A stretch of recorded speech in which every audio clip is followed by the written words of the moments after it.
Alright, so the regular part of the process here with Molly, when we get her out, we like to see her like relax around other dogs. So we do this with all of our dog aggression cases.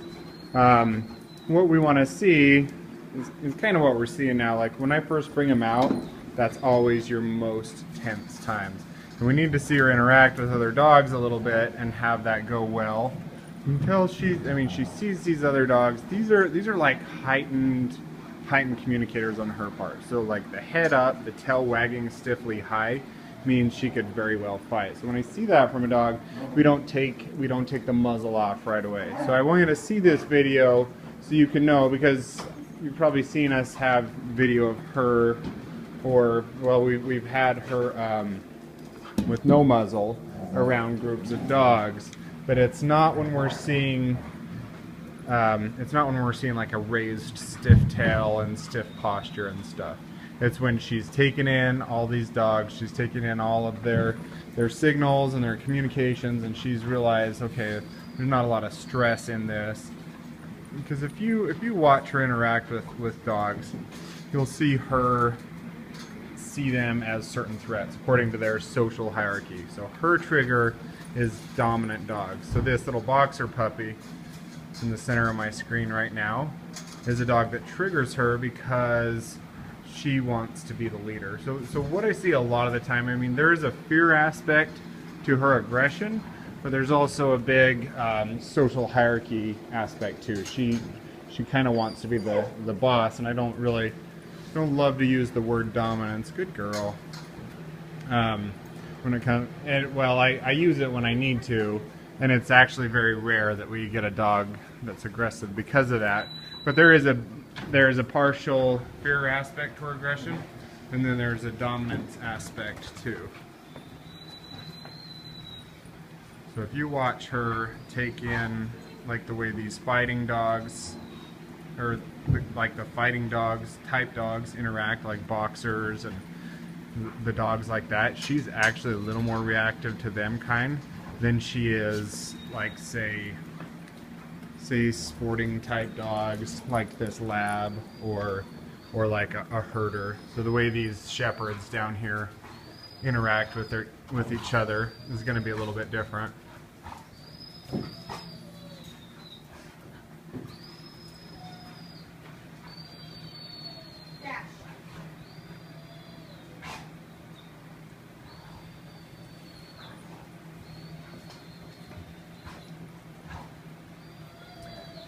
So when we see her get stiff and we see her growling, it's not always the right time to come in and stop her interactions.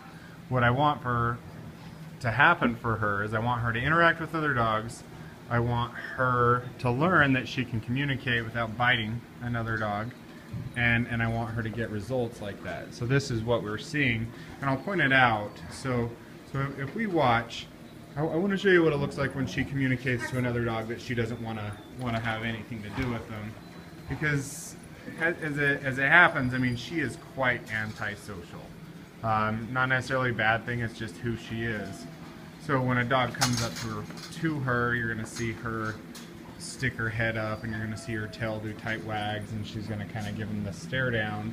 And this group of dogs, none of these dogs want to fight with her. They just want to play with other dogs. So when she says, "Look, I don't want to play with you," yeah, I don't know, that's even a little more playful right there. So this lab, she's a little more interested in playing with. Now she's showing interest in back. So we'll see where this goes. I know this is a long video just to show dogs walking around together, but I think it's an interesting interaction. So if you saw that right there, she told that boxer, "Look, kid, I'm gonna jump on you if you try to play with me," and she's just playing off of her energy. So the dogs that she is interacting more with are, yeah, a little more the fun-loving dogs. Now sometimes we can have stumbles back when we have a dog like this. If we have a lot of energy, sometimes excitement can be the precursor to a bad decision. So she's interested in this dog too. She's kind of following around, wanting to sniff. And of course the boxers thinks, okay, I gotta play with you if that's what's going on.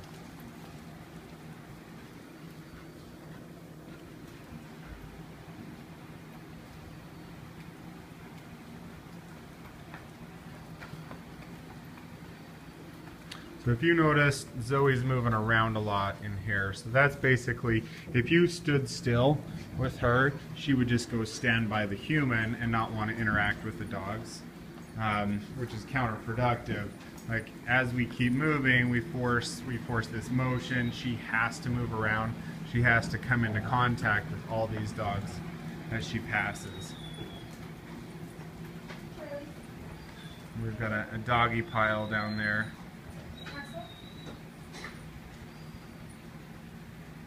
So yeah, doggy piles literally do happen.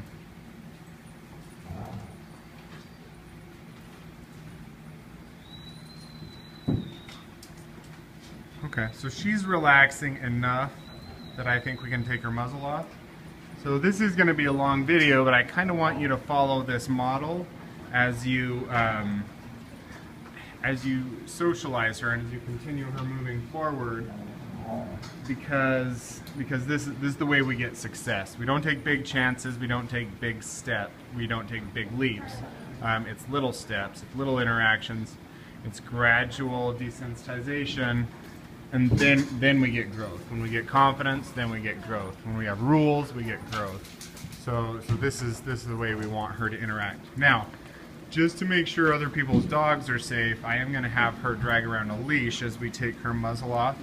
So we hook the leash onto her and then take the muzzle off? Yes. And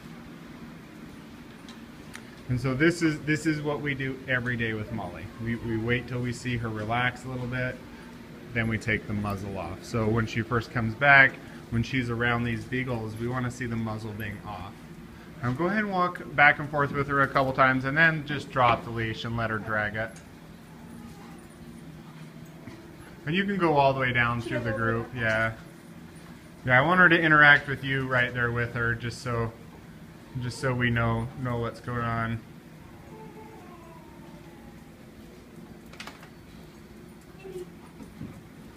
So you see, she's pretty stiff. Kind of wanted to bite the little puppy, but showed good self-restraint.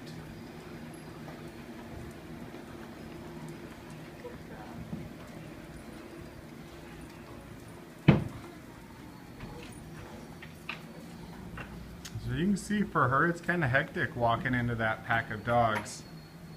Absolutely.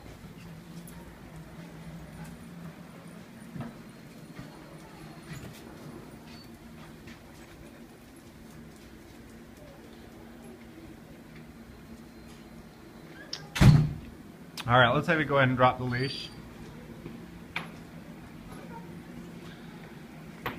Good girl, Molly.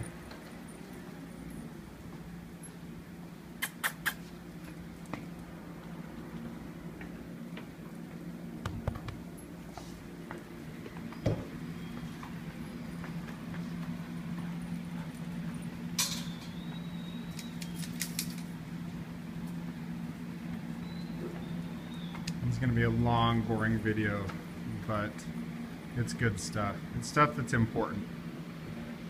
So here's our golden retriever mix.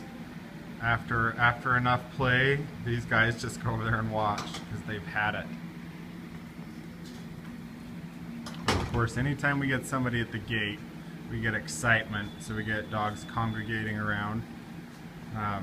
If you give too much affection to one dog in that situation, someone's coming into the room, you can cause a fight. So this is good. Like, she's going over there, she sees Molly, she likes Molly, she just wants a pet. It's Molly the human and Molly the pooch. We spell it differently. So yeah, lots of happiness, excitement. It's good to see her like this around other dogs. Her tail position is a teeny bit concerning, but she's processing it. So you can see it goes really high, and that's just kind of the way she's built with a high tail set, and it's carried up over the back. But if you watch, when she is stiff and when she's posturing to another dog, that tail is going to be further forward, higher up and further forward. Hopefully this little video was helpful. for you to see how we get them around the other dogs, and how we start off with lots of safeties in place, and then we let them progress as it's safe, because we never want a dog going into just a situation with no muzzle, no leash, no control. But yeah, this represents some good steps for her.